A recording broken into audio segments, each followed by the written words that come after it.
What next পৌঁছালি? Frankly speaking, আমাদের তো আর হাত ধরে পার্কে ঘোরাঘুরি করার বয়স নেই। I think we should settle down. ইচ্ছে তো করে বলুন, আপনার নাচের অনুষ্ঠানে প্রথম সারিতে বসে হাততালি দেব, ছুটির দিনে একসাথে বসে চা খাবো,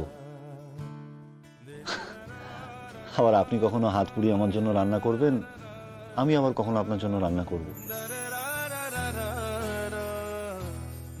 কখনো জ্বর ব্যাধি হলে একে অপরকে দেখব। ইচ্ছে তো করতেই পারে। আহারে, এমন ভালোবাসার কথা শুনলে কানটা একেবারে জুড়ায় যায়। কোনোদিনও তো প্রিয় মানুষের ভালোবাসা পেলাম নাই, মাকে পেতে পেতেও পেলাম নাই। আর রায়ন, ও আমার প্রতি এত কেয়ার, এত কনসার্ন দেখায়ও ভালোবাসতে পারলো নাই। বাবা ভুবনেশ্বর, তুমি দেখো যেন পিসিমণি আর স্যার সুখী হন। পৌঁছালি?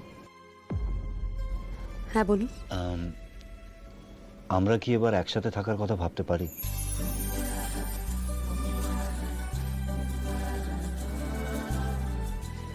সরি পিসিমণি, শুনে ফেললাম কিন্তু। স্যার, আমি কিন্তু সব শুনলাম। পারুল, এবার কিন্তু আমি খুব বকবো পারুল। তুমি কি করছো বলো তো? একবার আমাদের পিছনে লাগছো, একবার আমার বেচারা ভাইপোটাকে নাচাচ্ছ। কি হচ্ছে কি এটা? কি আবার হয়েছে? আমি আপনাদের বেলা তো ঠিক করেছি, ওর বেলা তো তাই। কে বলে চোখে জ্বলতে? ওই যে বিটিকে ভালোবাসে না, ওর কাছে যাক না, ওর কাছেই যাক। ও কাউকে ভালোবাসে না পারুল, নইলে রিয়াকশনটা হতো। তাহলে বলছে নাই কেন? ও আসলে একটু ডিনায়ালে ভুগছে। কেন ভুগছে? কেন ভুগতে চাইছে?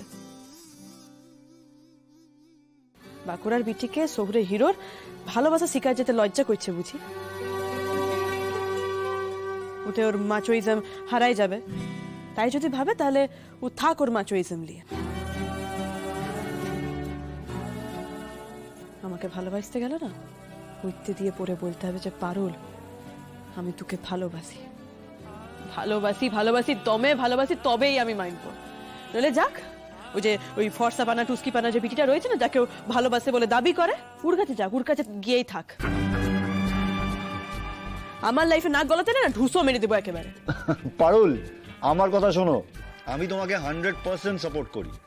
পৌঁছালি, আমাদের দুজনেরই কিন্তু সাপোর্ট করা উচিত ওকে। হ্যাঁ, কিন্তু সেটা রায়ানকে জ্বালিয়ে মজা নেওয়ার জন্য কিন্তু নয়, যাতে একদিন রায়ান পারুলকে মনের কথাটা বলতে পারে, সেটার জন্য চেষ্টা করা উচিত।